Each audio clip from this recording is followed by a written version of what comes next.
Ézéchiel 37, du verset 1 à 14.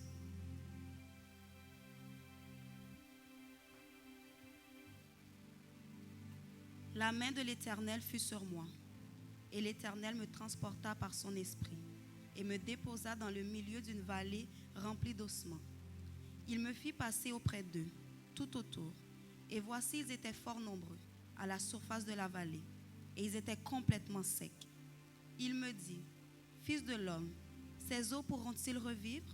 Je répondis, « Seigneur, Éternel, tu le sais. » Il me dit, « Prophétise sur ces eaux, et dis-leur, ossements desséchés, écoutez la parole de l'Éternel. Ainsi parle le Seigneur, l'Éternel, à ces eaux. Voici, je vais faire entrer en vous un esprit, et vous vivrez. Je vous donnerai des nerfs, je ferai croître sur vous de la chair, je vous couvrirai de peau, et je mettrai en vous un esprit, et vous vivrez. Et vous saurez que je suis l'Éternel. Je prophétisai selon l'ordre que j'avais reçu. Et comme je prophétisais, il y eut un bruit. Et voici, il se fit un mouvement, et les eaux s'approchèrent les uns des autres. Je regardai, et voici, il leur vint des nerfs, la chair crue, et la peau les couvrit par-dessus, mais il n'y avait point en eux d'esprit. Il me dit, prophétise et parle à l'esprit. Prophétise, fils de l'homme, et dis à l'esprit, ainsi parle le Seigneur l'Éternel. Esprit, viens des quatre vents, souffle sur ces morts et qu'ils revivent. Je prophétisai selon l'ordre qu'il m'avait donné, et l'esprit entra en eux, et ils reprirent vie. Ils se tinrent sur leurs pieds. C'était une armée nombreuse, très nombreuse. Il me dit, fils de l'homme, ces eaux, c'est toute la maison d'Israël. Voici, ils disent, nos eaux sont desséchées. Notre espérance est détruite. Nous sommes perdus. Prophétise donc et dis-leur, ainsi parle le Seigneur l'Éternel. Voici, j'ouvrirai vos sépulcres. Je vous ferai sortir de vos sépulcres, ô mon peuple. Je vous ramènerai dans le pays d'Israël. Et vous saurez que je suis l'Éternel, lorsque j'ouvrirai vos sépulcres et que je vous ferai sortir de vos sépulcres, ô mon peuple. Je mettrai mon esprit en vous et vous vivrez. Je vous rétablirai dans votre pays et vous saurez que moi, l'Éternel, j'ai parlé et agi, dit l'Éternel. Merci Seigneur pour ta grâce. Merci pour tes bontés. Merci pour ta miséricorde infinie qui nous permet d'être ici ce matin, Seigneur. Merci pour le privilège immense que tu nous donnes de pouvoir être parmi ceux qui peuvent t'adorer, Seigneur. Car beaucoup voudraient être ici en ce moment. Beaucoup voudraient pouvoir avoir ce privilège, mais ils ne peuvent pas. Donc merci. Merci, Seigneur, parce que tu nous as accordé le pardon de nos péchés par ton Fils Jésus. Et tu nous dis que même si notre péché est rouge comme le croix moisi, il va devenir plus blanc que la neige. Merci. Pardonne-nous, Seigneur, car nous ne voulons pas venir en ta présence juste pour venir. Sanctifie-nous, purifie-nous, Éternel des armées, et qu'on puisse être des sacrifices d'adoration agréables à toi, Seigneur. Que notre odeur te soit agréable, Seigneur Jésus. On ne veut pas venir, Seigneur, on ne veut pas être ce matin dans un service de plus, mais on veut t'adorer. Nous voulons, Seigneur, répandre notre adoration et notre louange à toi, mon Dieu. Nous voulons, Seigneur, combler, Seigneur, remplir ton trône de grâce, d'adoration, Seigneur Jésus. Une adoration agréable à toi, Éternel des armées. Nous sommes ici parce que tu nous dis où sont deux ou trois en ta présence, tu es parmi nous. On a besoin, Seigneur, de ta présence. On a besoin de ton Saint-Esprit parce que dans ta présence, il y a guérison. Dans ta présence, il y a consolation. Dans ta présence, il y a paix, Seigneur Jésus. Et comme, Seigneur Jésus, ce peuple, ce prophète, Seigneur Jésus, qui a été témoin de comment tu as relevé cette armée, relève-nous, Seigneur Jésus. Redonne-nous, Seigneur Jésus, cette joie de vivre, Éternel des armées. Seigneur, souffle ton esprit en nous et qu'on puisse se lever, Seigneur, comme l'armée que nous sommes, ton armée, l'armée de Bethesda, devant ton trône de grâce, Seigneur Jésus. Remplis-nous de ta puissance, remplis-nous de ta grâce, Seigneur, et que cette maison, Seigneur, Jésus, soit une maison de paix, une maison de guérison, une maison, Seigneur, que lorsqu'on rentre, Éternel des armées, qu'on puisse ressortir, Seigneur, changé, transformé, parce qu'on s'est baigné dans ta présence, Seigneur Jésus. On a besoin de toi ce matin. On a besoin de ta grâce. On a besoin de ta miséricorde. Ceux qui sont venus, Seigneur, pour trouver une consolation, console, Seigneur. Donne ce mot, Seigneur, cet ordre, Seigneur, cette parole que cette personne a besoin. Parle, Seigneur Jésus, que ton esprit touche chaque personne, Seigneur, selon leurs besoins, selon ta volonté, et qu'on soit transformé, Seigneur. Qu'on sorte, Seigneur Jésus, des témoignages vivants et qu'on puisse, Seigneur, sortir et continuer la semaine, Seigneur, avec ta puissance éternelle des armées. Écoute, pardonne, exauce, Seigneur Jésus, parce que tu es le Dieu des dieux, pas parce qu'on le mérite, mais par la grâce et la miséricorde de ton Fils Jésus. Amen.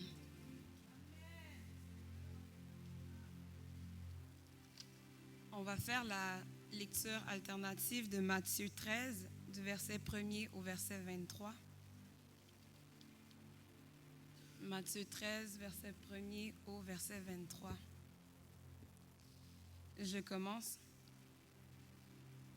Ce même jour, Jésus sortit de la maison et s'assit au bord de la mer.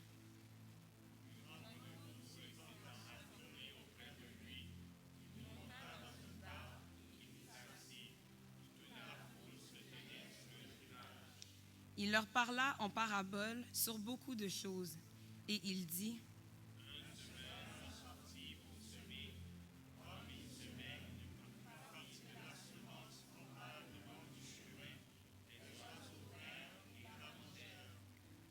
une autre partie tomba dans les endroits pierreux, où il n'avait pas beaucoup de terre. Elle leva aussitôt, parce qu'elle ne trouva pas un sol profond.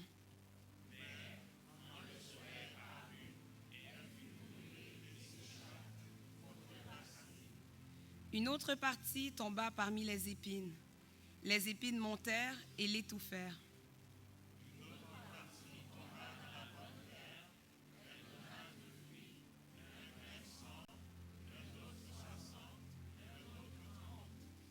Que celui qui a des oreilles pour entendre, entende.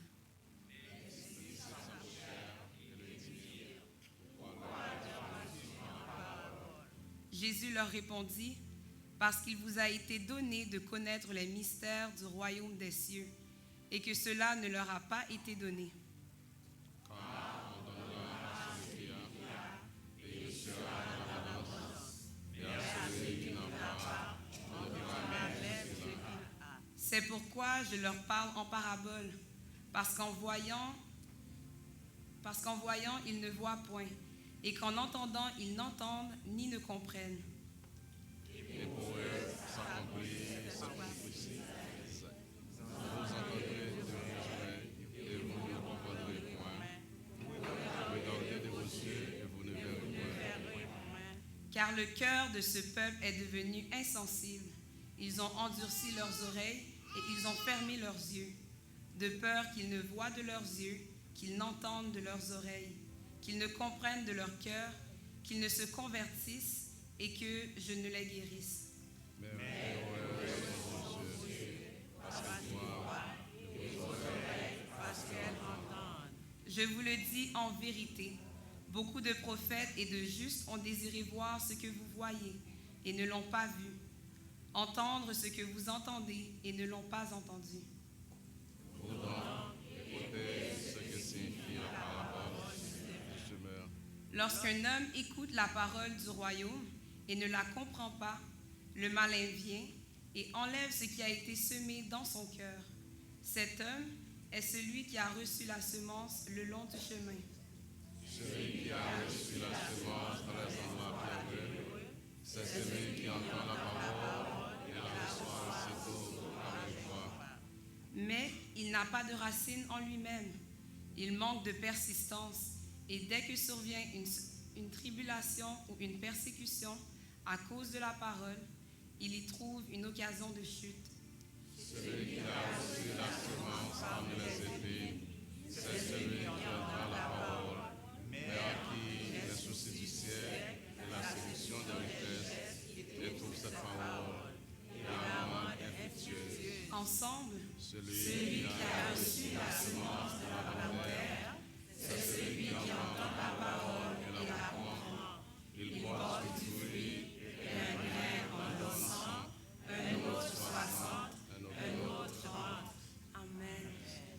comme le texte le dit, le Seigneur sème, puis ce matin, il a quelque chose pour chacun d'entre nous. On va faire cette prière de consécration. Parce que la parole va être donnée, mais est-ce que nos cœurs sont prêts à recevoir? On va faire cette prière de consécration, puis cette prière de louange, parce que le Seigneur veut changer nos cœurs, puis il veut nous permettre de pouvoir comprendre et de recevoir ce qu'il a à nous donner ce matin. Je vais vous donner ce temps pour pouvoir prier, lui demander cela. Prions.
Notre Père qui es aux cieux, que ton nom soit sanctifié, que ton règne vienne, que ta volonté soit faite sur la terre comme au ciel. Donne-nous aujourd'hui notre pain quotidien. Pardonne nos péchés comme aussi nous pardonnons à ceux qui nous ont offensés. Ne laisse point soumettre à la tentation, mais Seigneur, délivre-nous du mal, car c'est à toi qu'appartiennent le règne, la puissance et la gloire au siècle des siècles. Combien d'entre vous êtes venus aujourd'hui pour être bénis? Combien d'entre vous êtes venus pour aujourd'hui être bénis? Amen. Donc là, on va continuer avec un temps d'adoration et de louange. Donc, louez le Seigneur, mes amis. Si vous sentez être assis, en tête debout, mais prenez le temps de louer ce grand Dieu. Amen.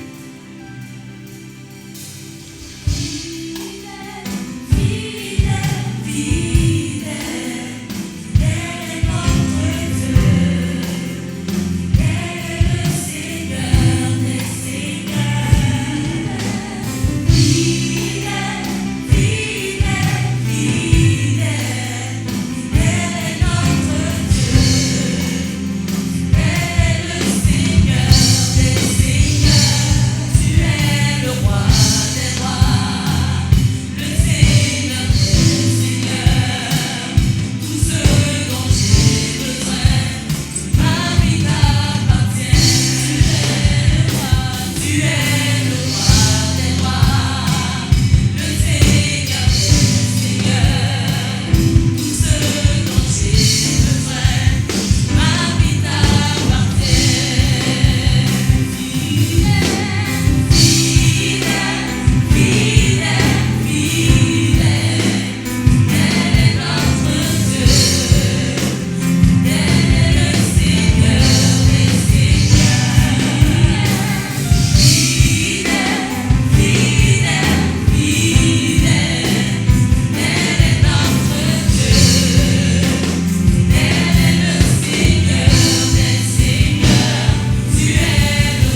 va faire place au mot de bienvenue, suivi de la chorale des enfants dans un numéro spécial.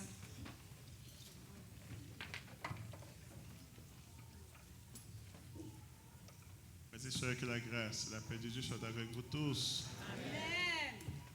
Bienvenue au pied du Seigneur et quelle merveilleuse occasion pour nous de vivre les paroles du psaume 133 qui dit « Oh, qu'il est agréable, qu'il est doux pour des frères de demeurer ensemble. » Nous nous réunissons ce matin pour offrir à notre Dieu notre meilleur parce qu'il est le Dieu qui nous a fait du bien, le Dieu qui nous a sauvés. Et il nous a sauvés dans son grand amour. Il nous a aimés lorsque nous n'étions pas du tout aimables. Il nous a témoigné cet amour dans le don de son Fils, qui lui-même l'a démontré par son sacrifice et bien sûr le bois infâme du calvaire. Ce matin, nous sommes pour célébrer sa grandeur, pour lui dire dans nos faibles mots que nous l'aimons, que notre adoration traduise tout cela et que le ciel se réjouisse, s'unissent avec nous alors que nous adorons notre Dieu et Père Tout-Puissant. Bienvenue à tout le monde, bienvenue à l'église évangélique baptiste Bethesda et bienvenue à ce culte d'adoration caractérisé, dirigé aussi par la jeunesse. Donc que nos jeunes glorifient le Seigneur. Nous venons de lire un passage extraordinaire. Il y a toute une armée, si la parole de Dieu ne la pénètre pas, eh bien elle est morte, c'est des ossements desséchés. Et si la parole la transforme, si la parole la pénètre, si la parole demeure dans cette jeunesse, et bien c'est toute une armée. Alors prions que cette armée se lève et qu'elle glorifie le Seigneur, qu'elle serve avec passion, avec grâce et dans une pleine obéissance et que nous soyons heureux et fiers de servir notre Seigneur. Donc que Dieu bénisse tout le monde. Bienvenue à tout le monde. Ici, nous aimerions saluer nos visiteurs qui viennent nous visiter pour la première fois ou qui adorent avec nous pour la première fois. Je vais vous demander de vous lever. Visiteurs, visiteuses, si vous y êtes pour la première fois, auriez-vous la bonté de vous lever, s'il vous plaît? Visiteurs, visiteuses, si vous y êtes pour la première fois, levez-vous. Merci. Restez debout. Est-ce qu'il y aurait d'autres visiteurs, d'autres visiteuses qui seraient avec nous pour la première fois? Sinon, on acclame, on salue, on reçoit les visiteuses. Restez debout encore. Que le Seigneur te bénisse et bienvenue. Alors, au nom de ceux qui vous ont invités, merci d'être là et nous prions que vous profitiez pleinement de ce service, mais surtout de la présence du Seigneur pour le toucher, pour le voir, pour être béni en sa présence et aussi pour être exaucé après avoir été entendu dans vos requêtes. Et nous allons vous mettre une carte de visiteur. Recevez-la, remplissez-la et laissez-nous le souvenir de votre passage à l'église. Encore une fois, merci d'être venu. Si vous n'êtes pas encore sauvé, sachez que celui qui sauve est au milieu de nous et il vous a conduit ici exactement pour que vous le rencontriez. Si vous êtes déjà sauvé, nous vous encourageons à persévérer dans la foi parce que le Seigneur va revenir bientôt. En tout cas, encore une fois, est-ce qu'on peut accueillir notre visiteur? Que Dieu vous bénisse abondamment. Merci. Bethesda, que Dieu vous bénisse. Et bonne adoration à tous.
Amen. On remercie le Seigneur pour nos enfants. Amen. Et que le Seigneur bénisse ses maestras. Amen. Amen. Donc là, on va continuer avec le moment des dîmes et offrandes. Donc, je vais vous demander on continue à passer à l'avant, déposer nos enveloppes. Donc, on donne avec le cœur content. On adore le Seigneur après avoir donné l'enveloppe. Vous fermez vos yeux, vous adorez, mais on passe donner l'enveloppe d'abord. Amen. J'ai demandé au groupe de louanges de venir pour qu'on puisse continuer avec cette partie.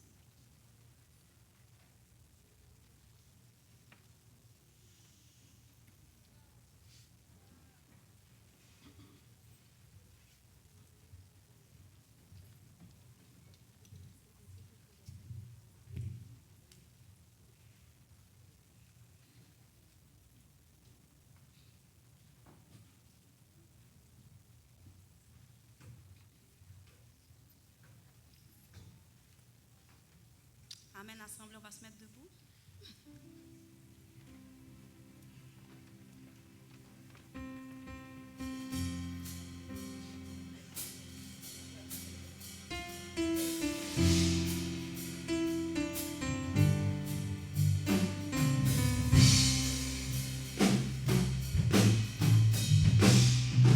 Majesté,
que nous sommes debout, je vais vous inviter à prier. Priez pour nos jeunes. Vous savez, quand les enfants chantaient, je me suis dit, si nous prions, il n'y a aucun de ces enfants qui ira chanter dans le monde plus tard. Amen, l'Église. Mais si nous ne prions pas l'ennemi, nous les ravira un par un. Alors priez pour eux, priez pour la jeunesse, priez pour que nos jeunes s'élèvent comme une très grande armée et adorent le Seigneur. Et lorsque vous entendrez le groupe de l'Orange reprendre le cœur, juste un cœur, et puis ensuite Samuel viendra pour la prière sacerdotale. Mais élevons nos voix et prions le Seigneur, prions pour notre jeunesse, prions pour nos enfants, prions pour la chorale des enfants, pour les musiciens. Ils sont tous jeunes. Que le Seigneur les bénisse abondamment. Prions le Seigneur, prions.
La terre est remplie de sa gloire.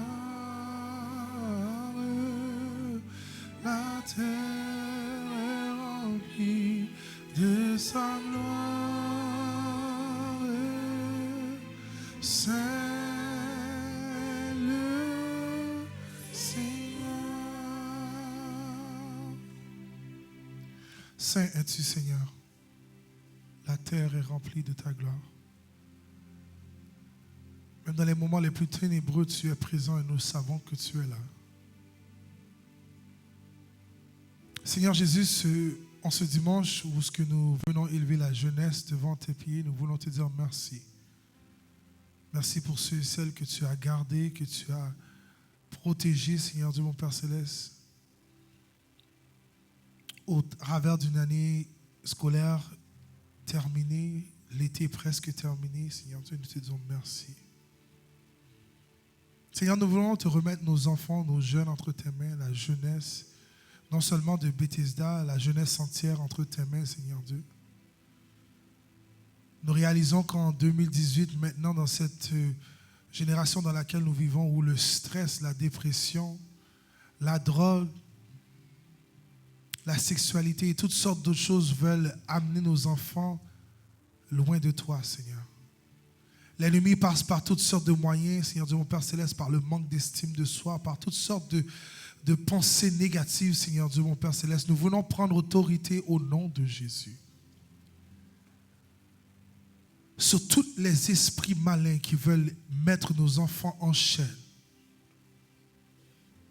Mauvais esprit d'intimidation, mauvais esprit de manque d'estime de soi, mauvais esprit de manque de valeur. Au nom du sang versé, nous voulons prendre autorité ce matin pour te demander de briser les chaînes, ces chaînes que l'ennemi veut mettre dans la vie de nos jeunes pour les empêcher d'avancer. Seigneur, en cette journée où nous prenons la jeunesse entre tes mains, viens déverser ton esprit divin sur nos vies, sur la vie de nos jeunes pour que nos jeunes puissent marcher avec la confiance d'être l'enfant et l'enfant de Dieu seul. Nous voulons prendre autorité sur toutes les forces du méchant, Seigneur Dieu, qui veulent, étant Dieu, mon Père Céleste, tout esprit de suicide, nous le brisons au nom de Jésus. Tous les esprits, étant Dieu, mon Père Céleste, qui peuvent essayer de déranger nos enfants. Et nous réalisons que ce fléau, étant Dieu, touche nos églises, touche nos jeunes à travers non seulement le Canada, mais à travers le monde entier, Seigneur. Seigneur, tu promets que ton église est ton église. Tu promets que tu prendras soin de nous. Réveille la jeunesse, Seigneur Jésus. Donne la force à ta jeunesse de pouvoir se mettre debout. Élève des leaders, des servantes, des pasteurs, des diacres, des missionnaires, Seigneur Dieu, mon Père Céleste, qui te prendront au sérieux, Seigneur Dieu, mon Père Céleste, et qui feront de leur vie une passion de te servir, Père. La jeunesse de Bethesda est entre tes mains. La jeunesse de Montréal est entre tes mains. La jeunesse du Québec entier et du Canada est entre tes mains. Donne-nous de comprendre que nous sommes de ce monde, mais nous ne sommes pas du monde. Nous vivons dans ce monde, mais nous ne sommes pas de ce monde, Seigneur. Donne-nous de vivre avec cette envie de pouvoir te rencontrer avec le plus de monde possible au ciel, Seigneur Jésus. Donne-nous l'engouement de pouvoir prêcher ta parole dans notre façon d'être, avec les talents que tu nous as donnés, Père des cieux. Seigneur, dans ce lieu, je viens te remettre chaque jeune, Seigneur Dieu. Que ce lieu ne soit pas juste rempli de jeunes, mais qu'il soit rempli de disciples de Jésus-Christ, Père. Que ce lieu soit rempli de disciples de Jésus-Christ prêts à affronter les réalités de ce monde. Donne-nous la force de nager à contre-courant contre ce monde, Seigneur Jésus. Seigneur, donne-nous la force de marcher à contre-courant, de savoir l'importance que nous avons parce que nous sommes tes enfants, Père des cieux. Dès le jeune âge de ces enfants qui ont chanté ce matin, Seigneur Dieu, nous réclamons une protection divine sur chacun de ces enfants. Que l'ennemi ne trouve aucun moyen de pouvoir rentrer dans leur vie, Seigneur Dieu. Donne-leur une confiance de savoir qu'ils sont des jeunes enfants du Seigneur. Et lorsque l'intimidation, lorsque toutes les sortes de mauvais esprits viendront vers eux, Seigneur Dieu, mon Père Céleste, ils pourront rester debout en disant, je suis la fille, je suis le garçon du Seigneur. Père des cieux, bénis ton Église. Seigneur, pendant que nous prions ici pour nos jeunes ici, nous ne pouvons pas oublier notre cher pays Haïti. Dis un mot, Seigneur Jésus. Continue à déverser ta main bénie sur la prochaine génération. Que lorsque tu cherches une armée qui se lève pour aller prêcher, tu trouves en nous des jeunes prêts, éclairés, qui sont prêts à se lever pour toi. Ton Église est entre tes mains. Tu vois, Seigneur, nos talents. Tu vois le manque de talent. Tu vois nos incertitudes, Seigneur Dieu, mon Père Céleste. Rends nos incertitudes des certitudes par ton nom puissant. Donne-nous de nous lever. Donne-nous d'être clairs à savoir que nous sommes des soldats, des vrais disciples de Jésus-Christ. Et que partout où nous passons, le monde puisse voir Jésus refléter en nous. Bénis ton Église, Père. Bénis la génération qui est là, celle qui s'en vient. Merci pour la génération de nos parents qui ont investi autant, qui ont fait de leur mieux, Seigneur Dieu, pour faire de nous ce que nous sommes aujourd'hui. Et donne-nous de nous lever avec le flambeau de l'Évangile pour aller partout, dans toutes les nations, avec ce que tu nous as donné pour prêcher la bonne nouvelle de Jésus-Christ. Merci, Père des cieux. Merci, Papa. Au nom de ton Fils Jésus, qui vit et qui règne au siècle des siècles. Amen.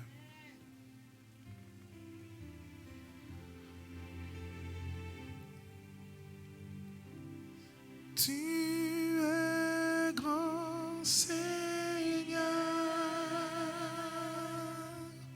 Tu es grand, Seigneur. Tu es grand, Seigneur.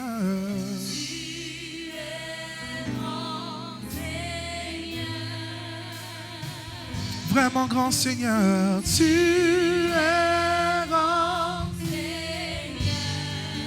vraiment magnifique. Digne de louange. Tu es grand. Chante la grandeur de ton roi ce matin. Tu es magnifique.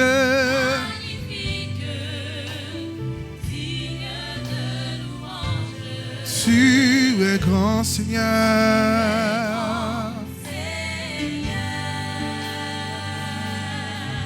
Jésus, et dans la foi, tu es grand, Seigneur.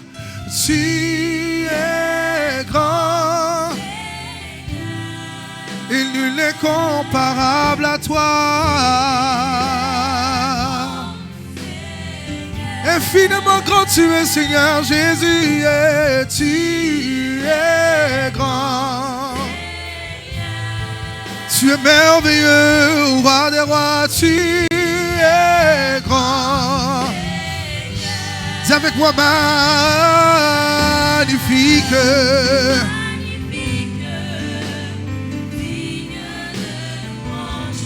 Tu es grand, Seigneur. Alléluia. Tu es magnifique.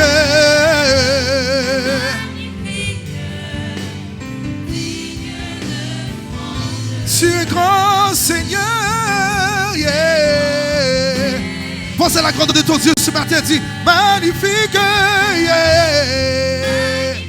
Digne de louange. Tu es grand, Seigneur. Partout où j'ai cherché, j'ai vu nul n'est comparable à toi. Magnifique.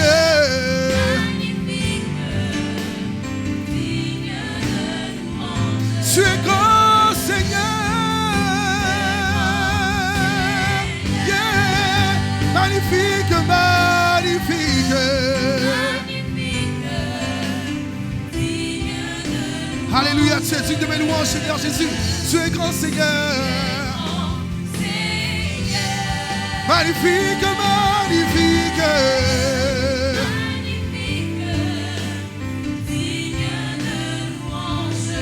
Tu es grand, Seigneur. Dis avec moi. C'est magnifique, magnifique, magnifique.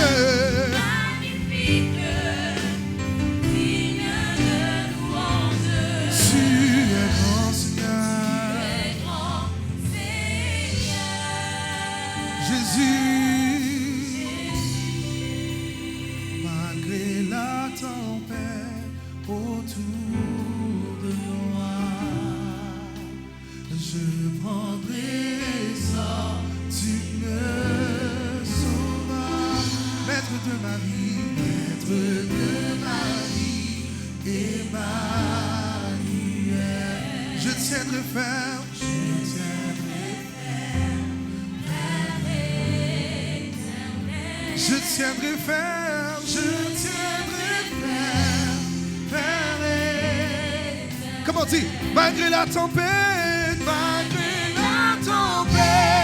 autour de moi, je prendrai essor. Tu me sauveras, maître de ma vie, vie et Emmanuel. Je tiendrai ferme, je tiendrai ferme. Yes, yes.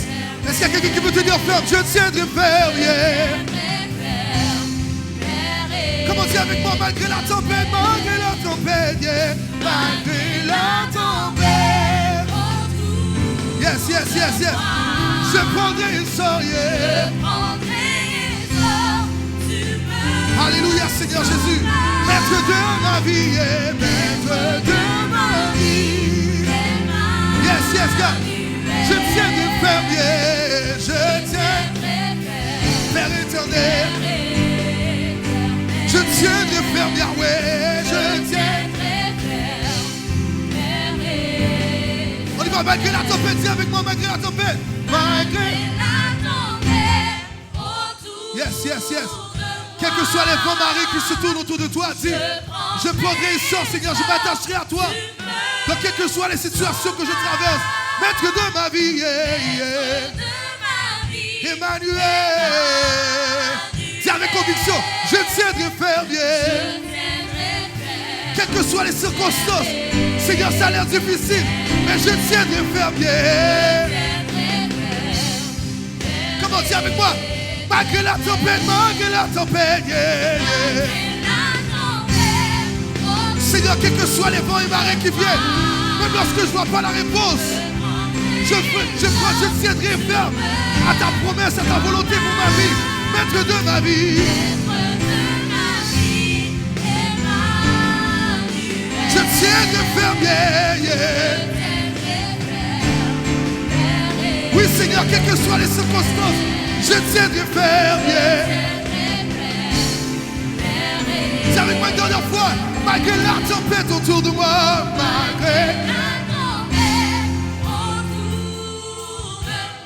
Oui, Seigneur, quel que soit qu'est-ce qui arrive, je prendrai ça. Je m'attacherai à tes promesses pour ma vie, qui me dit que tu prends soin de moi, que tu t'occupes de moi, quelle que soit la situation. Dis avec conviction, je tiendrai ferme, Comment dis ça avec conviction ce matin? Seigneur, quelle que soit la souffrance, ça a l'air dur pour moi, je pleure, mais je tiendrai. Si je tiendrai ferme, je tiendrai ferme. Alléluia, je tiendrai ferme, Quel que soit ce qui arrive, Seigneur Jésus, avec les plans que tu as pour moi, je tiendrai ferme.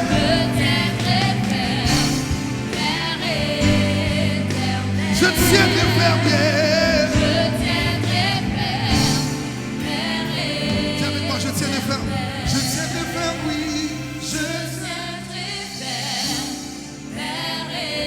Fais ce vœu au Seigneur, dis, je tiendrai ferme. C'est pas facile, Seigneur, mais je tiendrai ferme. Dis, je tiendrai ferme, oui, Seigneur, je tiendrai ferme. Alléluia, Seigneur, quel que soit ce qui se passe. Je tiendrai ferme,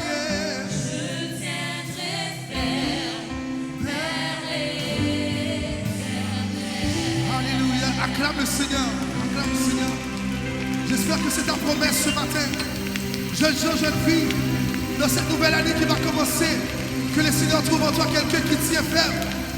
Malgré la tempête, malgré les moments difficiles, malgré la dépression, malgré que l'ennemi veut amener toutes sortes de mauvaises pensées dans ta vie. Dis Seigneur, je tiendrai ferme. Père éternel, je tiendrai ferme quoi qu'il advienne. Je tiendrai ferme. Alléluia.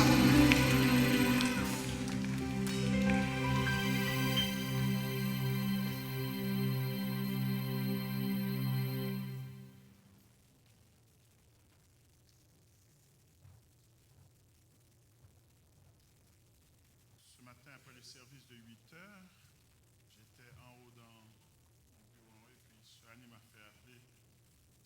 C'était une dame qui pleurait devant l'église. Puis on m'a fait chercher. On voulait qu'elle reste pour le service, mais elle m'a dit qu'elle n'a pas pu. Elle doit aller fumer une cigarette. Mais c'est pas ce qui est grave. Elle pleurait parce qu'elle nous a dit qu'elle a des pensées suicidaires. Elle est seule, elle a perdu tout le monde autour d'elle.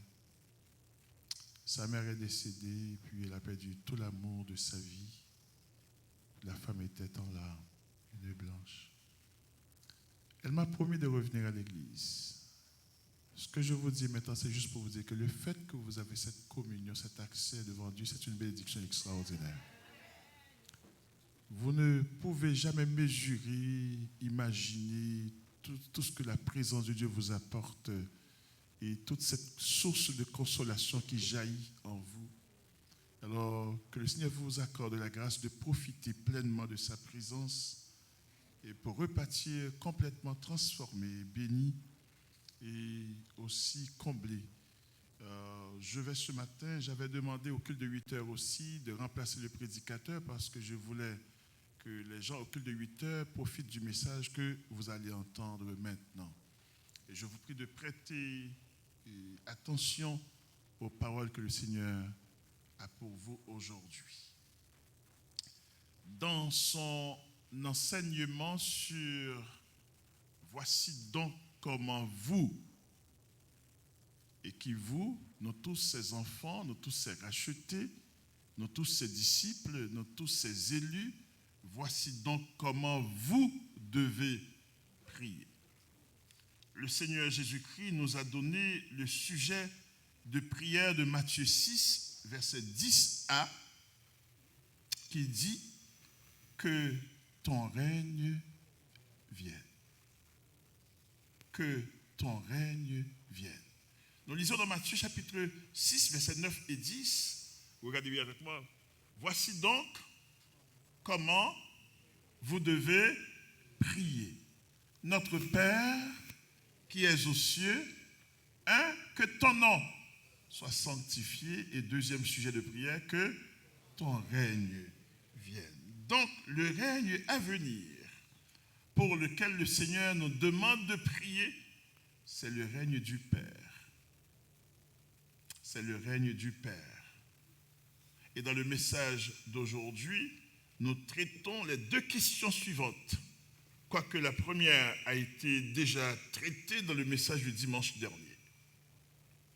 Première question, quand est-ce que ce règne, le tout dernier, le règne éternel de paix et de bonheur parfait, celui du Père, viendra? Quand est-ce que ce règne viendra? Et la deuxième question, c'est que se passera-t-il lorsque le règne du Père, pour lequel le Seigneur Jésus-Christ nous demande de prier, viendra? Que se passera-t-il? Quand et que se passera-t-il? L'apôtre Paul, inspiré du Saint-Esprit, a déjà dit dans sa plaidoirie sur la résurrection des morts avec la preuve de la résurrection de Jésus-Christ d'entre les morts que le règne du Père viendra à la fin des temps. Le règne du Père viendra à la fin des temps. Selon le passage de 1 Corinthiens, chapitre 15, versets 22 à 25, que nous avions lu et qui était la base de notre message du dimanche dernier, voici ce que le texte dit. Et comme tous meurent en Adam, de même aussi tous revivront en Christ. Verset 23. Mais chacun en son rang. Christ comme prémisse, puis ceux qui appartiennent à Christ. Et je vous avais posé la question, appartenez-vous à Christ? Êtes-vous sûr d'appartenir à Jésus-Christ? Christ comme prémisse, puis ceux qui appartiennent à Christ lors de son avènement. Et voici l'avènement, c'est lorsqu'il viendra pour enlever son Église. Et voici ce qu'il dit. Et tout de suite après, et ensuite viendra la fin. La fin après l'avènement du Seigneur Jésus-Christ pour enlever son Église. Et voici, il dit, quand il remettra le royaume à celui qui est Dieu et Père, après avoir détruit toute domination, toute autorité et toute puissance. Donc, ce que le texte nous dit, frères et sœurs, après l'avènement du Seigneur Jésus-Christ pour prendre son Église au grand événement de la première résurrection, lorsque les morts en Christ, parce que pour être mort en Christ, il faut être vivant pour Christ. Amen, l'Église? Pour être mort en Christ, il faut être vivant pour Christ. Il faut le servir durant les jours de votre vie. Lorsque les morts en Christ ressusciteront premièrement, puis les chrétiens alors vivants, donc si je dis chrétiens, pas chrétiens dans l'Église, mais chrétiens en Christ, c'est un pléonasme, mais chrétiens, les vrais chrétiens, alors les chrétiens encore vivants seront transformés pour aller à la rencontre du Seigneur dans les airs. et pour être toujours avec lui. Et ce texte m'a fait beaucoup penser à ce qu'on a vécu samedi dernier lors du mariage de Léona, et puis je vais vous rappeler cela juste pour vous mettre dans le contexte de ce que ça veut dire. Vous vous souvenez lorsque la demoiselle entrait avec les parents en arrière, et puis Léona sortait de la plateforme pour aller à sa rencontre, vous vous en souvenez? Et c'est exactement ce qui va se passer lorsque l'Église sera enlevée à l'avènement de Christ pour que nous allions à sa rencontre et ensuite pour être avec lui pour toute l'éternité. Est-ce qu'on peut imaginer cela? Est-ce qu'on peut apprécier assez ce que Christ nous réserve?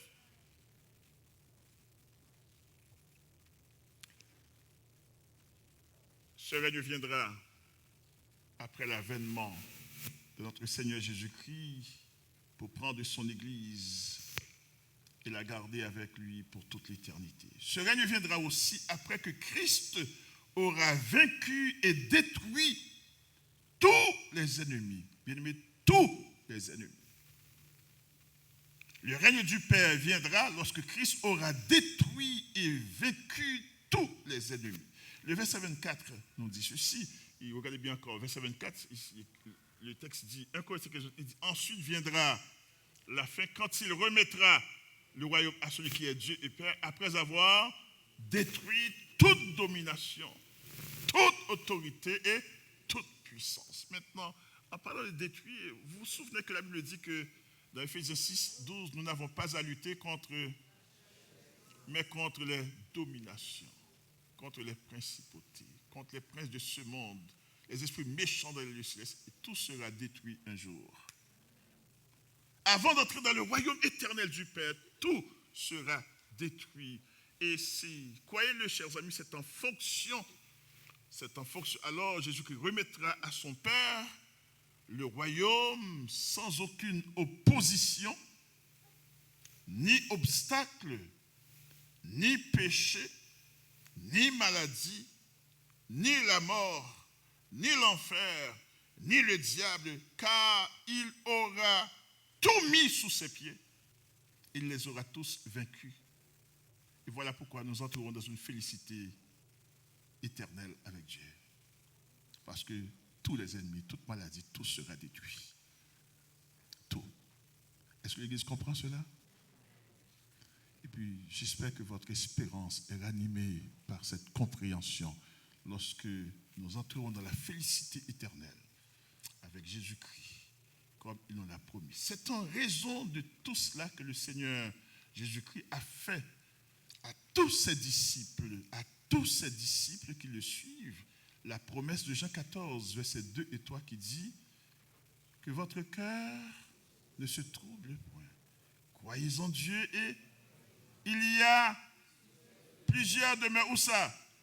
Dans la maison de mon Père. Et il parle de ce royaume éternel, en fonction du royaume éternel. Parce que voyez-vous, il y a des textes, quand on les lit tout seul, il y a une dimension que nous perdons si ce n'est pas placé dans le contexte de ce que Jésus-Christ veut dire. Maintenant, il dit, écoutez, ensuite, il dit, il y a plusieurs demeures dans la maison de mon Père. Si cela n'était pas, je vous l'aurais dit. Moi, Jésus-Christ, je vais vous préparer une place dans cette maison. Et lorsque je m'en serai allé et que je vous aurai préparé une place, je reviendrai pour produire l'enlèvement de l'Église, pour vous prendre avec moi. Et je vous prendrai avec moi. Pourquoi? Afin que là où je suis, et ça c'est l'éternité, non seulement il nous garantit l'enlèvement, l'avènement, son avènement pour nous prendre avec lui, mais aussi l'éternité avec lui dans la félicité, afin que vous soyez avec moi. Où ça? Avec le Père, dans la maison du Père. Et c'est pour l'éternité. N'est-ce pas, Léonard est parti avec Justine? Jésus qui nous prendra avec lui pour l'éternité. Amen, l'Église.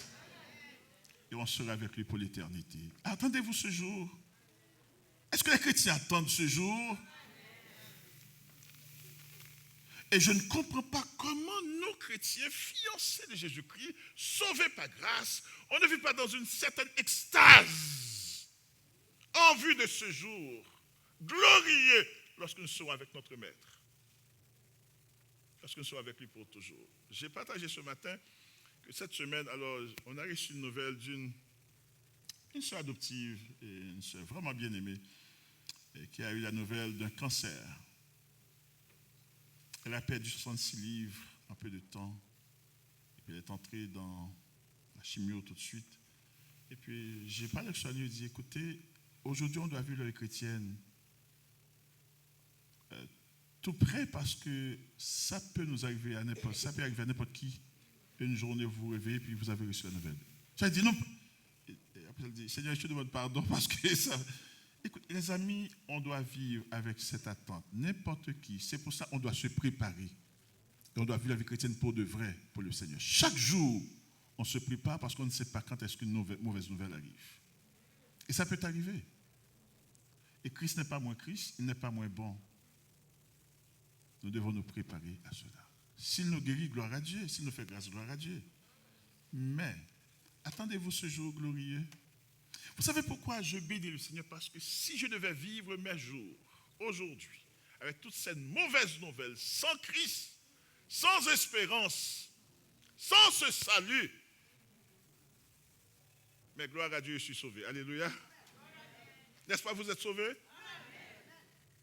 Et quoi qu'il arrive, nous sommes sauvés. Quoi qu'il arrive, nous sommes sauvés. Voilà le bonheur des chrétiens. Voilà la joie des enfants de Dieu. Et alors, le texte nous dit, c'est en raison de tout cela que le Seigneur nous a fait cette promesse. Et donc, lorsque nous sommes, il nous garantit dans cette promesse, et vraiment, il nous donne la garantie personnelle de son avènement. Et il dit, lorsque je vous aurai préparé une place, je reviendrai et je vous prendrai avec moi. Et il dit, pourquoi? Afin que là où je suis, vous y soyez aussi. C'est l'éternité avec lui. La deuxième question que nous avions voulu traiter dans ce message, c'est lorsque le Christ vainqueur, glorifié, remettra le royaume éternel à son Père, qu'est-ce qui se passera donc? Que se passera-t-il? Que se passera-t-il? Et le texte d'Apocalypse 20, versets 11 à 15, que je vous ai à vous lever pour lire, nous dit qu'est-ce qui va se passer. Mettons-nous debout. Apocalypse 20, versets 11 à 15. Voici ce qui se passera lorsque Christ remettra le royaume à son Père. Et prêtez attention, l'Église. Prêtez grande attention. Ensemble, Apocalypse 20, versets 11 à 15. Puis, je vis un grand trône blanc et celui qui était assis dessus. La terre et le ciel s'enfuirent devant sa face et il ne fut plus trouvé de place pour eux. Et je vis les morts, les grands et les petits, qui se tenaient devant le trône. Des livres furent ouverts, et un autre livre fut ouvert, celui qui est le livre de vie. Et les morts furent jugés selon leurs œuvres, d'après ce qui est écrit dans ces livres. La mer rendit les morts qui étaient en elle. La mort et les séjours des morts rendirent les morts qui étaient en eux. Et chacun fut jugé selon ses œuvres. Et la mort et le séjour des morts fut jeté dans l'étang de feu. C'est la seconde mort, l'étang de feu. Quiconque ne fut pas trouvé écrit dans le livre de vie fut jeté dans l'étang de feu. Amen. Merci beaucoup, vous pouvez vous asseoir. Que se passera-t-il donc? Que se passera-t-il donc lorsque le Christ vainqueur, glorieux, remettra le royaume éternel de paix et de bonheur parfait à son Père? Eh bien, il se passera, chers amis, le jugement du grand trône blanc. Le jugement dernier. Le jugement de tous les incrédules de tous les temps. Le jugement de tous les incroyants. Croyez-vous en Jésus-Christ? Est-ce que vous croyez en Jésus-Christ? Il se passera le jugement dernier. Alors, demandez donc à l'apôtre Jean, mais qu'est-ce que vous avez, qu'est-ce que tu as vu, cher apôtre Jean? Qu'est-ce que tu as vu? Qu'est-ce que tu as vu? Souvenons-nous dans Apocalypse 4, versets 1 et 2. Lorsque Jean a été invité à monter au ciel pour voir ce qui doit arriver dans la suite des temps, c'est la troisième partie du livre d'Apocalypse. après les choses qui sont, après l'enlèvement de l'Église, il a été invité à monter au ciel pour voir ce qui doit arriver dans la suite des temps. Et je me suis dit, en ce temps-là, frères et sœurs, il n'y avait pas de caméra, il n'y avait pas de cellulaire ni iPhone. Mais le Seigneur, le Saint-Esprit lui a permis de conserver et garder toutes ces images pour nous les rapporter, afin que nous croyions. Et j'apprécierais que nous saisissions toute cette image, que Dieu campe devant nous et comprendre le message qu'il veut nous communiquer par rapport à ce temps de la fin. Qu'est-ce que Jean a vu? La première chose que Jean a vu, lorsqu'il a été invité à monter au ciel, il avait vu, la première chose qu'il a vu, c'était un trône. Il a vu un trône et quelqu'un qui est assis dessus. Pour nous dire qu'à la fin des temps, Dieu est sur son trône et il domine. Il règne. Parce que sur son trône, il règne éternellement. C'est pourquoi, frères et sœurs, quoi que vous voyez, quoi que vous entendiez, notre Dieu règne. Faites-lui confiance parce que c'est son mot. C'est son mot qui passera. C'est sa volonté qui s'accomplira. C'est son plan qui s'exécutera. Alors, rangeons-nous derrière lui. Parce qu'il règne. Il règne. Les catastrophes, les fléaux, le règne de l'Antichrist, notre Dieu règne. Il est sur son trône. La première chose que Jean a vue, c'est un Dieu qui règne. Il domine sur son trône.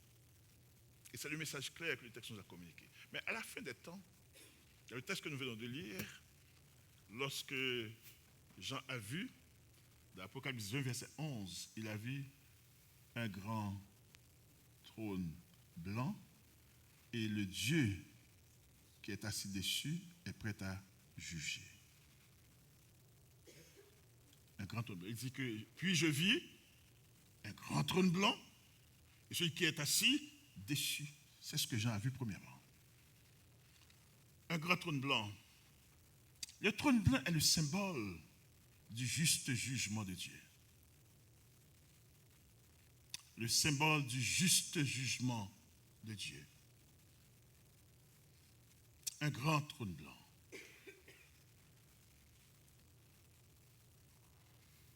La Bible dit dans Romains 5, versets 1 et 2,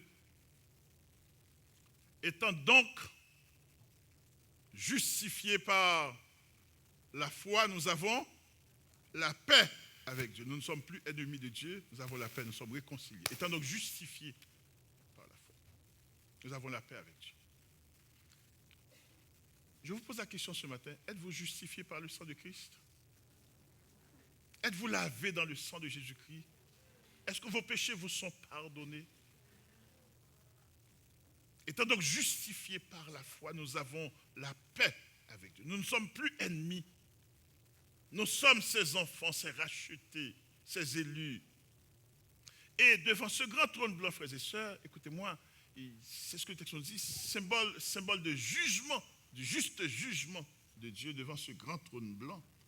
Si vous n'êtes pas couvert par le sang de Jésus-Christ, vous vous trouverez exactement devant. Vous devez comparaître devant ce grand trône blanc pour ce jugement dernier. N'importe qui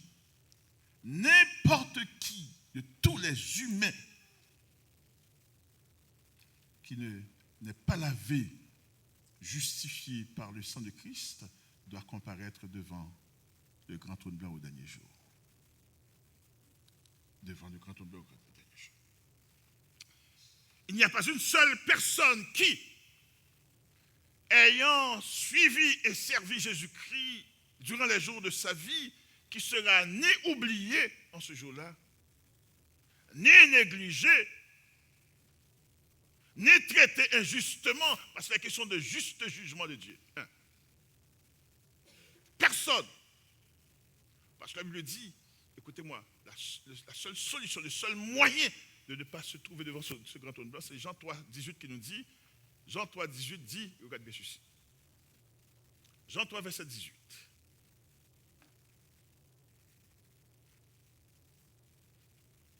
Le texte n'est pas là. Jean 3, 18 dit, celui qui croit n'est point jugé. Celui qui croit en Jésus-Christ n'est point jugé. Mais celui qui ne croit pas est déjà jugé parce qu'il n'a pas cru au nom du Fils unique de Dieu. Mais le seul moyen de ne pas se retrouver devant le grand trône blanc au dernier jour, c'est de croire en... Croyez-vous en Jésus-Christ? Êtes-vous croyant? Pas de nom, pas d'apparence. Je ne parle pas de changement de religion, je parle d'une foi vivante et réelle en Jésus-Christ. Êtes-vous, croyez-vous en Jésus-Christ? Et c'est pourquoi plus tard, il va dire dans Jean 5, verset 24, regardez bien, il va confirmer tout cela. Il dit que celui qui, en vérité, je vous le dis, Jean 5, 24, celui qui écoute ma parole et qui croit à celui qui m'a envoyé, quoi? À la vie éternelle et ne vient point en. Donc quand tu as la vie éternelle, quand tu es sauvé, tu ne comparaîtras pas devant le grand trône blanc. Il n'y a pas de jugement pour ceux qui sont sauvés. Alors, c'est pourquoi l'Église sera déjà enlevée.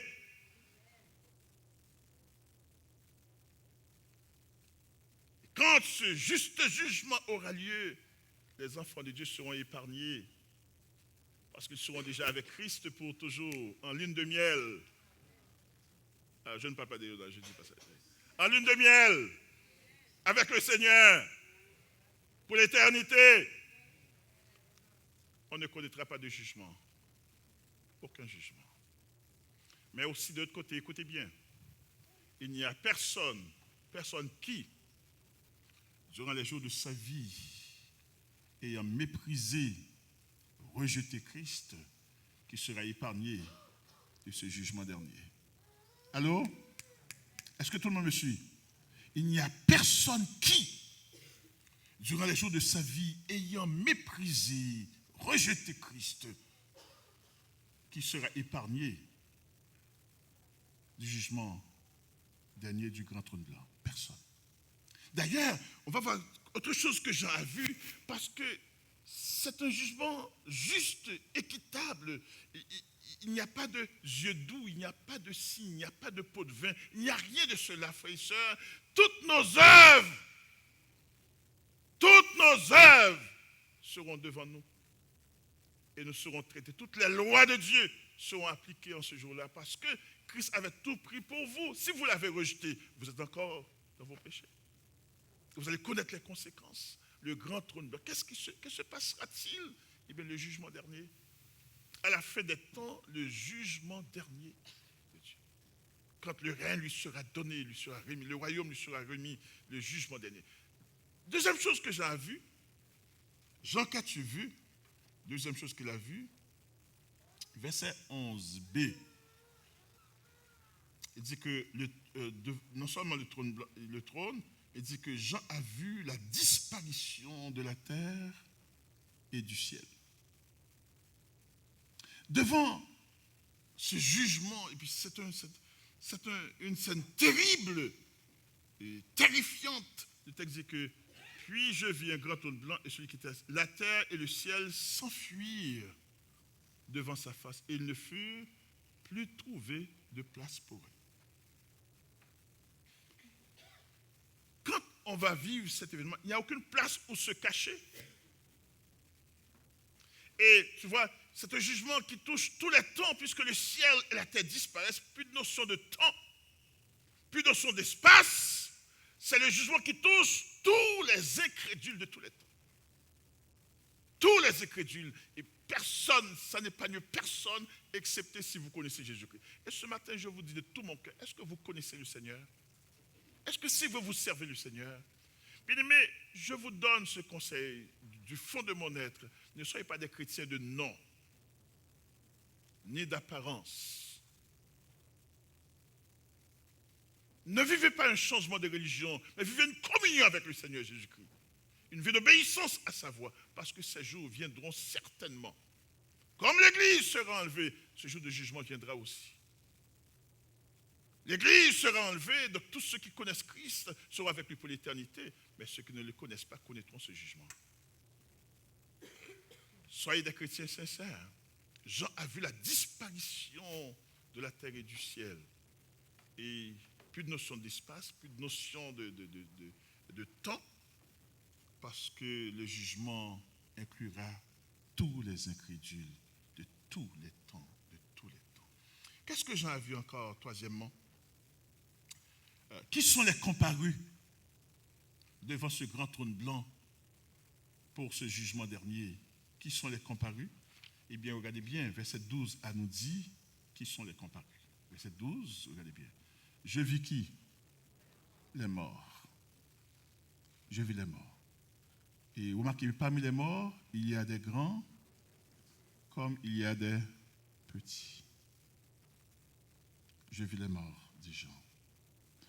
Maintenant, d'où viennent ces morts? D'où viennent-ils? Pour que vous ne doutiez pas, lisez maintenant le verset 13.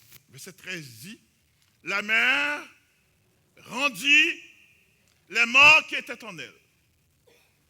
La mort et le séjour des morts rendirent les morts qui étaient en eux. Et chacun fut jugé selon. Donc, frères et sœurs, ceux qui disent qu'après la mort tout est fini se trompent, n'est-ce pas? Après la mort, tout n'est pas fini. Mais je vais aller un peu plus loin. Ceux qui se font incinérer, sous prétexte qu'ils ont tout détruit. Mon frère, la seule manière de détruire tous les passés, c'est par le sang de Jésus-Christ seul. Vous pouvez détruire votre corps, mais votre âme ne sera pas incinérée. Et au dernier jour, tous les morts comparaîtront devant le Seigneur. Tous les morts, sans exception. Tous les morts. Et c'est ce que le texte nous dit. Il y a des gens qui pensent qu'ils sont intelligents. On va se faire incinérer et puis tout est fini. On détruit tout le passé. Non, seulement le sang de Christ détruit notre passé. Mais autrement, nous serons devant le Seigneur avec tout notre passé. Et c'est pourquoi l'évangile, c'est une richesse extraordinaire. Moi, je dis que l'évangile, et la confession, c'est un traitement, c'est une opération. Tu sais, et quand tu confesses tes péchés devant le Seigneur, il enlève le cancer du péché en dedans de toi. Et tu es guéri. Tu es guéri. Sans chimiothérapie, sans rien du tout, tu es guéri parce que le Seigneur pardonne et délivre. Alors, comprenez bien, qui sont les comparus? Les morts de tous les temps. Tous les morts, petits et grands. Et c'est pourquoi je dis, les enfants, les jeunes, soyez sérieux dans l'évangile. Allô? Les juniors, soyez sérieux dans l'évangile, ce n'est pas une plaisanterie. Et aussi les parents, prenez votre responsabilité. Parce que Dieu ne vous a pas confié des poupées, il vous a confié des enfants, des fruits de vos entrailles.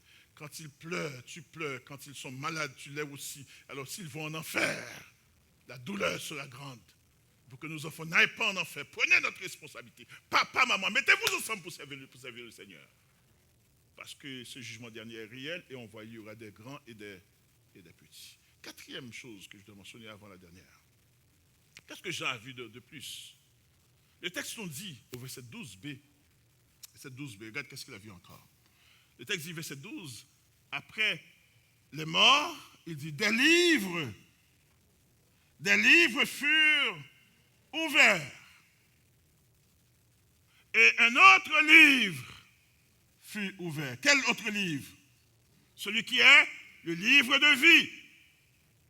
Et les morts furent jugés selon leurs œuvres, d'après ce qui était écrit dans ce livre. Je vais vous dire une chose, vous savez, toutes nos actions, tous nos sentiments, toutes nos pensées, tous nos actes, même quand le pasteur n'est pas au courant, Dieu est au courant de toutes choses. Et il y a un livre dans lequel il écrit toutes nos actions. Voilà pourquoi il nous offre le pardon et le salut en Jésus-Christ. Si on le refuse, on fera face à toute notre vie. Il y a un livre de record pour notre vie, notre quotidien, pour chacun de nous, est écrit. Ces livres seront ouverts ce jour-là. Jean a vu ça. Il a vu cela. Mais aussi, il y a un autre livre qui est ouvert, c'est le livre de vie. Pourquoi le livre de vie? C'est pour une double vérification. Allô? Parce que vois-tu, le texte va nous dire plus tard, pour vérifier si ton nom n'est pas dans le livre de vie. Alors, qu'il faut couler avec? Mon frère, ma soeur, vous vous souvenez de cette histoire quand Christ avait envoyé 70 disciples pour évangéliser en mission? Et à leur retour, parce que Dieu leur avait donné le pouvoir de chasser les démons, et à leur retour, ils étaient contents, remplis d'allégresse. Ils disaient, Seigneur, les démons nous sont soumis. Alléluia, puissance. Le Seigneur dit, effectivement, j'ai vu Satan tomber comme un éclair. C'est vrai. Mais ne vous réjouissez pas parce que les démons vous sont soumis. Mais réjouissez-vous parce que vos noms sont écrits dans le livre de vie. Et pour comprendre cette déclaration, il faut revenir exactement ici. Allô? Qu'est-ce que ça veut dire lorsque votre nom est écrit dans le livre de vie? Je vous pose la question, est-ce que votre nom est écrit dans le livre de vie de Jésus-Christ? Est-ce que votre nom est écrit dans le livre de vie de l'agneau? Si c'est seulement dans l'église, Bethesda, ça ne veut rien dire. Allô? Si c'est dans votre religion, ça ne veut rien dire. Votre nom doit être écrit dans le livre de vie de l'agneau. Le livre de vie de l'agneau. Jésus-Christ lui a dit, réjouissez-vous de ce que votre nom est écrit dans le livre de vie de l'agneau. Il y a des déclarations qu'on ne comprendra jamais toutes les dimensions, à moins de le mettre dans le contexte de ce que Christ veut nous dire. Et voyez-vous, quand on regarde toute cette déclaration-là, ça prend son ampleur. Votre nom est-il écrit dans le livre de vie de l'agneau? Lorsque le ciel donnera son résultat de baccalauréat final, spirituel, pour l'éternité, est-ce que ton nom sera cité? Est-ce qu'il y a des Haïtiens ici? Est-ce que ton nom sera cité devant la radio du ciel ou bien l'appareil? Lorsque vous écouterez, est-ce que ton nom sera cité? Ton nom est-il écrit dans le livre de vie de l'agneau? L'évangile n'est pas une plaisanterie, l'évangile est une réalité. Dieu prend note de toutes nos actions, de toutes nos pensées, de toutes nos réactions, de toutes nos réponses. Il prend note. Notre ministère, il prend note. Les excuses que nous accumulons, il prend note, il en prend note. Il y a un livre de vie. Il y a aussi des livres. Pourquoi? Parce que le trône blanc, c'est le symbole d'un juste jugement.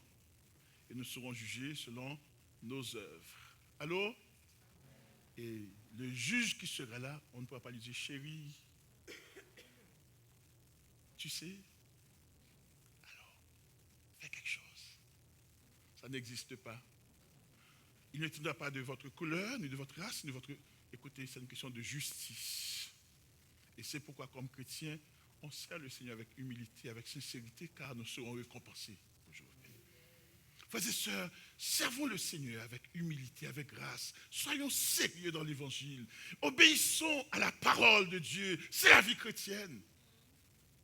Ce n'est pas les paroles, j'aime Dieu, c'est des paroles en l'air. Si vous aimez Dieu, gardez ses commandements. C'est ce qu'il a déclaré. L'évangile n'est pas une forme, ce n'est pas une religiosité, c'est une réalité. C'est une réalité. Et la dernière chose que je mentionnais dans ce message. Jean, qu'as-tu vu encore? Jean a vu que, selon versets 14 et 15, ce qui suit. Au verset 14 et 15, Jean a vu, regardez bien, et la mort et le séjour des morts, quoi, furent jetés, où ça? Dans les temps de feu. Est-ce qu'il y a un enfer? Comme il y en a témoins de Jéhovah, parce qu'il dit que l'enfer n'existe pas. Est-ce qu'il y a un enfer? Et c'est de cet enfer que Jésus-Christ veut vous épargner, veut m'épargner. C'est pour ça qu'il est venu. C'est pour ça qu'il a donné sa vie. Écoutez, et la mort et le séjour des morts fut jeté dans l'étang de feu. C'est la seconde mort. L'étang de feu, c'est la seconde mort, c'est l'enfer. Et regardez qu'est-ce qu'il dit. Quiconque, petit ou grand, riche ou pauvre, sage ou ignorant, blanc ou noir ou jaune, quiconque ne fut pas trouvé écrit dans le livre de vie, fait quoi? Voilà ce que Jean a vu. Voilà ce qui se passera lorsque le royaume lui sera remis, lorsque Christ aura vaincu tous ses ennemis. Ton nom est-il écrit dans le livre de vie de l'agneau? N'oubliez pas, ton inscription ne se fera pas parce que tu es riche. Vous savez, il y a des écoles qui ne prennent que les bons élèves, les meilleurs élèves. Il y a des écoles qui ne prennent que les gens riches. Il y a des quartiers où l'on ne peut pas envoyer nos enfants parce qu'on n'a pas les moyens. Il y a des écoles où on ne peut pas payer le prix parce qu'on demande des prix exorbitants pour limiter les gens. Mais au ciel, Christ nous reçoit tous si on lui fait confiance.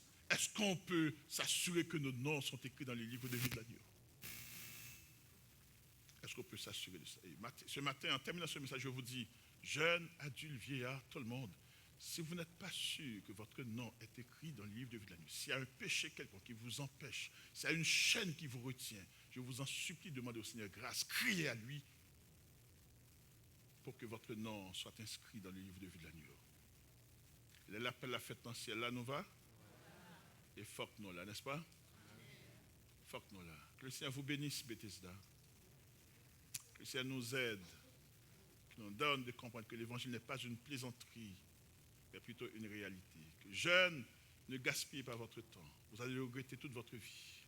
Et des fois, vous ouvrez la porte à l'ennemi. Quand vous le mettrez dehors, vous ne pourrez pas. Il vous a déjà servi, dominé.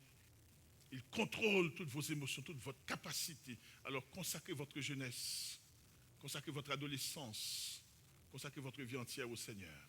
Que Dieu vous bénisse tous, que nous le servions avec crainte et tremblement, pour que quand il viendra chercher son Église, que nous connaissions cette fierté, ce bonheur, écoutez, de rencontrer notre Sauveur. Et à sa rencontre, et puis quand nous mettrons notre bras dans ses bras, et pour être avec lui pour l'éternité, et puis qu'on anticipe déjà cette félicité qui fait que le Seigneur nous dit, priez que ton règne vienne, que ton règne, parce que nous attendons Papa nous attendons ce jour, nous attendons ce temps éternel de bonheur et de félicité. Bethesda, que Dieu vous bénisse. Frères et sœurs, que le Seigneur vous fortifie. Que la grâce de Dieu soit sur vous tous. Que nous le servions avec crainte et tremblement. Dieu vous bénisse abondamment.